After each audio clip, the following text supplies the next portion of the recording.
सभी को नमस्कार। कैसे हो आप लोग? उम्मीद करता हूँ अच्छे होंगे। ये वीडियो मैं बना रहा हूँ लोअर पीसीएस जो भी छात्र देंगे उनके लिए, और Allahabad high court RO ARO जो छात्र तैयारी कर रहे हैं उनके लिए। तो दोनों तरीके के छात्र जो है इस वीडियो को देखें, पढ़ा के देखें, भगा के देखें, जैसे देखना हो देखें, लेकिन देखें ज़रूर, क्योंकि मैं भी एक स्टूडेंट हूँ। मैं भी Allahabad high court RO ARO की तैयारी कर रहा हूँ। और इस बार आपको पता है कि इलाहाबाद हाई कोर्ट में सिलेबस बदल गया है। अब सिलेबस बदला है, मेंस जुड़ा है, तो अब मेंस में क्या होगा कि यूपी में आज तक कोई ऐसा एग्ज़ाम नहीं हुआ, मतलब वनडे वाला कह लो, कि जिसमें मेंस पूछते थे। एसएससी सीजीएल में सिर्फ ऐसे लेटर वगैरह लिखवाते थे, अदरवाइज़ किसी एग्ज़ाम में नहीं। अब ये जोड़ दिए हैं। तो मैं अपनी बात करूँ तो मैंने जैसे कि मेंस लिखे हुए है दिल्ली हाई कोर्ट का जो एग्ज़ाम होता है हाई कोर्ट में, जो judicial assistant, junior judicial assistant बोलते हैं, तो उसका मैंने मेंस एक बार इंटरव्यू दिया हूँ दिल्ली हाई कोर्ट का। एक बार जो है इंटरव्यू के लिए नहीं कॉल आई थी, कुछ मार्क्स हमारे जो है डिस्क्रिप्टिव में कम रह गए थे। तो इलाहाबाद वाले छात्रों को मैं बता दूं, जिससे हमारा एक्सपीरियंस रहा है 2 बार लिखने का। मैं भी हिंदी मीडियम से छात्र हूँ, हिंदी मीडियम से ही मेरी सारी स्कूलिंग हुई है। मैं कोई अलग से नहीं, मैं एसएससी वगैरह करता था, तो इंग्लिश वगैरह थोड़ी ठीक ठाक है। तो इस वजह से मैं भी जब पहली बार गया था मेंस देने, तो मैं भी डर रहा था कि यार क्या होगा, इंग्लिश कैसे लिखूँगा, लेकिन हो जाता है। हालांकि कैसे होता है कैसे नहीं होता, थोड़ा टाइम लगता है, और कोई ऐसा जादू की छड़ी भी नहीं है कि एक दिन में सीख गए या 1 महीने में सीख गए। लेकिन ये है कि क्योंकि मुझे पता है जिन भी छात्रों का मेंस निकलेगा इलाहाबाद हाई कोर्ट आरओ में, तो वो छात्र ऑलरेडी अच्छे होंगे। कभी कभी क्या होता है, थोड़ा उन्हें आइडिया नहीं होता है, थोड़ा डर तो लगेगा। डर तो सभी को, लोग कितना भी परफेक्ट पर्सन हो उसे डर लगेगा, आपको भी लगेगा, हमें भी लगेगा। लेकिन क्या होता है, हो जाता है, ठीक है। हमारे आपके जैसे लोग होंगे, यूपी में पहली बार ऐसा हो रहा है, ठीक है। अब जैसे लोग सोचेंगे पीसीएस वाले भी होंगे इसमें, तो ऑब्वियसली हो सकते हैं, बैठ सकते हैं, ठीक है। और जैसे कि क्या होता है, कुछ पीसीएस वालों को टाइपिंग वगैरह नहीं आती है, टाइम उतना नहीं हो सकता है, वो लोग ना बैठे हैं अच्छे लोग। लेकिन ये है कि हमें ये नहीं सोचना है कौन बैठ रहा है कौन नहीं बैठ रहा है, क्योंकि मैं अपनी बात बताऊँ, ये डर ना सबको लगता है। जैसे कोई बड़ा एग्ज़ाम आता है, अच्छा ग्रेड पे वाला आता है, तो जो मीडियम स्टूडेंट होता है मेरे जैसा, वो ये सोचने लगता है कभी कभी कि यार इसमें तो पीसीएस वाले बैठेंगे, आईएएस वाले बैठेंगे, तो हमारा तो नहीं होगा। लेकिन ऐसा नहीं होता है। जैसे मैं अपनी बात करूँ, मैंने 2018 में आरओ दिया था, 155 नंबर थे, 157 कट ऑफ गई थी। तो मुझे नहीं पता था मेरे 155 नंबर आएंगे। मैं उस समय एसएससी सीजीएल की तैयारी कर रहा था, ठीक है। लेकिन मेरा मतलब अच्छा नंबर है, 155 नंबर 2018 आरओ में ठीक था, ठीक है। 157 कट ऑफ थी, नहीं तो मेरा हो जाता, ठीक। टाइपिंग मेरी उस समय भी अच्छी थी, 50 की स्पीड थी, 60 वाट की, अभी भी आती है। तो आप सोचो ना कि अगर मैं और अच्छे से तैयारी करता है, सोचिए कि मेरा ही होगा, तो मेरा हो जाता, क्योंकि मैंने तो एक नॉर्मल वे में तैयारी करी, थोड़ा एक 1.5 महीने 2 महीने पहले अच्छे से पढ़ के कोशिश करी थी, और साथ में एसएससी का भी ध्यान उधर जाता था, क्योंकि एसएससी की मैं पर्टिकुलरली तैयारी उसी की कर रहा था। तो वो रह गया मेरा, ठीक है। इस वजह से छोटी छोटी गलतियाँ कर दी मैंने, ठीक है। उसके बाद लोअर पीसीएस भी मेरा रह गया था 2019 वाला, ठीक है। उसमें भी मैंने कुछ छोटी छोटी गलतियाँ कर दी थी। हिंदी में मेरे शायद 25 क्वेश्चन थे, तो मुझे लग रहा है 9 या 10 क्वेश्चन ही सही थे, ठीक है। तो इसलिए छोटी छोटी गलतियाँ करने से सिलेक्शन नहीं हुआ।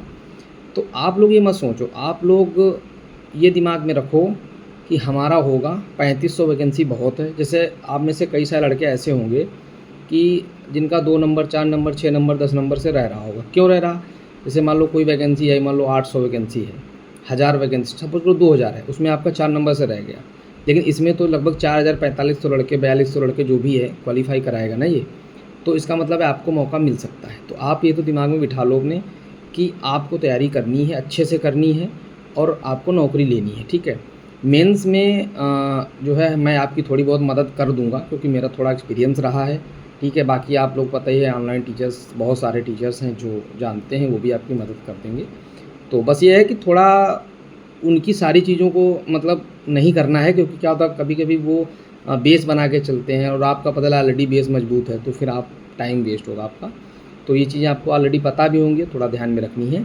तो जितने भी हाई कोर्ट के छात्र हैं वो अपना स्ट्रेटजी बना लें अच्छे से, कैसे करना है, क्या करना है, सारा सोच लें, ठीक है। मेंस का बिल्कुल मत सोचें, अभी प्री निकालो, ठीक है। 4000 4200 4300 जो भी लड़के को बुलाएगा वो, उसमें प्री निकालने की कोशिश करो। एक बार प्री निकल गया तो ये जान लो कि अगर आपकी इंग्लिश अच्छी है, एसएससी वाले सारे छात्र इसमें अच्छे होंगे, एसएससी वाले भी बैठेंगे, तो मतलब मेंस में दिक्कत नहीं होगी, कर लोगे, ठीक है।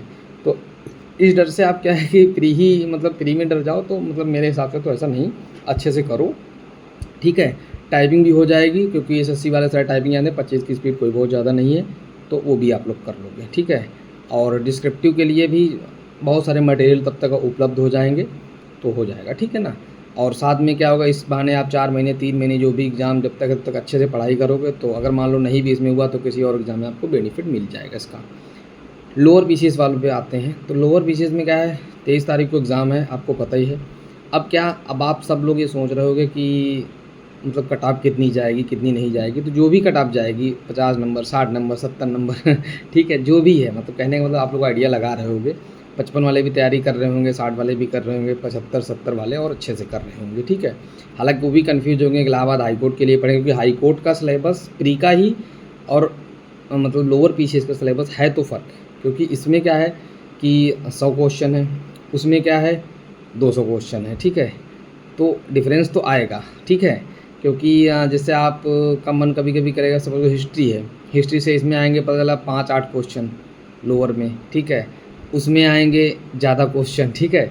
तो दिमाग में आता क्या पढूं क्या ना पढूं। तो लोअर पीसीएस के लिए आप लोग जो है, जो भी जैसे लेखपाल का सिलेबस है सेम है, तो आप अच्छे से जो भी पढ़ पाओ, ठीक है। इधर उधर का नया कुछ नहीं करना है, छोटी छोटी चीज़ें जो एग्ज़ाम में आती हैं उनको रिवीजन करना है अच्छे से। कोई चीज़ ऐसी है जिसको आपको, जैसे जनगणना हो गई, ये सारी चीज़ें थोड़ा थोड़ा जल्दी जल्दी देख लो, टाइम तो उतना नहीं है कि आप घटना चक्र पढ़ने बैठो। जो छात्र 2-2 3 बार पढ़ चुके हैं घटना चक्र, वो अपना रिवीजन कर ही लेंगे, उन्हें ऑलरेडी सब पता ही है, उन्हें तो मतलब ही नहीं इन सब चीज़ों से। तो जो मतलब जो असमंजस में है छात्र, उनके लिए है कि अच्छे से अपनी बना लो स्ट्रेटेजी, जो भी आपने पढ़ा है उसको रिवीजन कर लो, जो सिलेबस है उसको अच्छे से पढ़ लो, कहीं से भी पढ़ो, थोड़ा स्पीड में पढ़ो, भले ही मतलब 2 बार पढ़ लो लेकिन स्पीड में पढ़ो। क्या होगा, सिलेबस जब तक नहीं मतलब बुक नहीं ख़त्म होगी या जो भी आपने सोचा होगा वो नहीं कर पाओगे, तो आप और फ्रस्ट्रेट होगे। तो जल्दी करो, लेकिन जो सोचा है उसको करने की कोशिश करो, ठीक है। और इलाहाबाद हाई कोर्ट और लोअर पीसीएस दोनों ही लगभग सेम हैं कुछ मामलों में, लेकिन मेंस आ गया है तो अब डिफरेंस ज़्यादा हो गया है। लेकिन प्री के लिए जो है, जिसका अभी जैसे लोअर का एग्ज़ाम है, तो आप लोअर की तैयारी पहले करो। जब इलाहाबाद हाई कोर्ट का डेट वेट आ जाएगी, ठीक है, तब तक इसकी भी कट ऑफ बता देंगे, कितने नंबर में लड़के क्वालिफाई कर रहे हैं, क्या कैसे क्या है। तो फिर वो छात्र जो उसके लिए तैयारी करें, क्योंकि लोअर में चांसेस ज़्यादा हैं।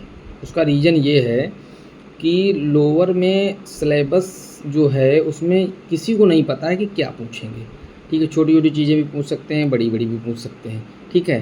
तो इससे क्या होगा कि जैसे कि जो वनडे वाले वन लाइनर भी पढ़ के जो स्टूडेंट्स हैं वो भी अच्छा मार्क्स ला सकते हैं, ठीक है। कंप्यूटर जैसे उसमें थोड़ा डीप पढ़ना पड़ेगा, तो कोई ज़रूरी नहीं हो सकता कंप्यूटर भी जी पूछ दें, तो इसलिए छोड़ना आपको कुछ नहीं है, ठीक है। जो कर पाओ वो कर लो। और इलाहाबाद हाई कोर्ट वाले के लिए क्या है, थोड़ा आपको मेहनत करनी पड़ेगी मेंस में, क्योंकि मेंस में एसएससी वाले भी बैठेंगे। हिंदी मीडियम वालों के लिए तो बहुत टफ़ कर दिया है इन लोगों ने, मतलब जिनको थोड़ी इंग्लिश में दिक्कत है उनके लिए तो वाकई में टफ़ हो गया है। लेकिन हिम्मत नहीं हारनी, लगना है, ठीक है। कोई ज़रूरी नहीं हो सकता है 4 महीने बाद मिलकर, तो 4 महीने मौका मिल जाएगा। देखो ट्रांसलेशन तो सभी को आता है, ठीक है, ट्रांसलेशन कर लोगे Hindi to English, English to Hindi, precis भी लिखी लोगे, उसमें नंबर आ ही जाते हैं, ठीक है।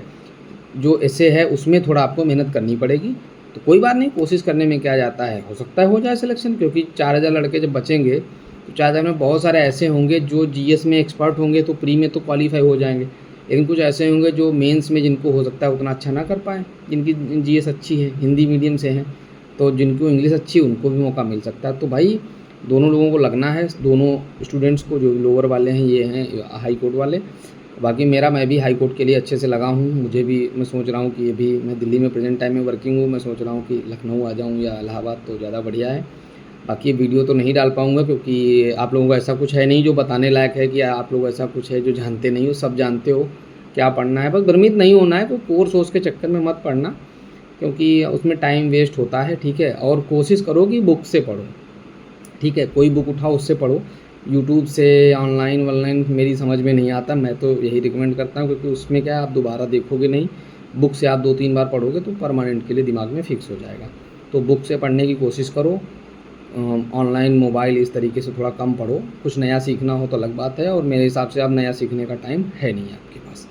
बाकी मिलते हैं। प्री अगर हमारा निकला तो भी बताऊँगा, आप लोगों का निकला तो भी कमेंट वगैरह कर देना। फिर मेंस के लिए मैं ज़रूर आप लोगों को बता दूंगा अपनी स्ट्रेटजी, मैंने कैसे 2 एग्ज़ाम मतलब 2 बार मैंने मेंस निकाला था इसका, हाई कोर्ट वाला। तो आप लोग बताइएगा जैसा भी हो। अभी फ़िलहाल जो है अच्छे से तैयारी करो और मिलते हैं फिर प्री के आसपास मिलेंगे। प्री जब हो जाएगा तो नंबर कैसे क्या आए हैं सब बताऊंगा, ठीक है। तब तक अच्छे से पढ़ाई करो और भटकना मत मेरे भाइयों, नहीं तो फिर बड़ी दिक्कत हो जाएगी। बहुत बढ़िया अपॉर्चुनिटी है और उसको हमें ग्रैब करना है, ठीक है।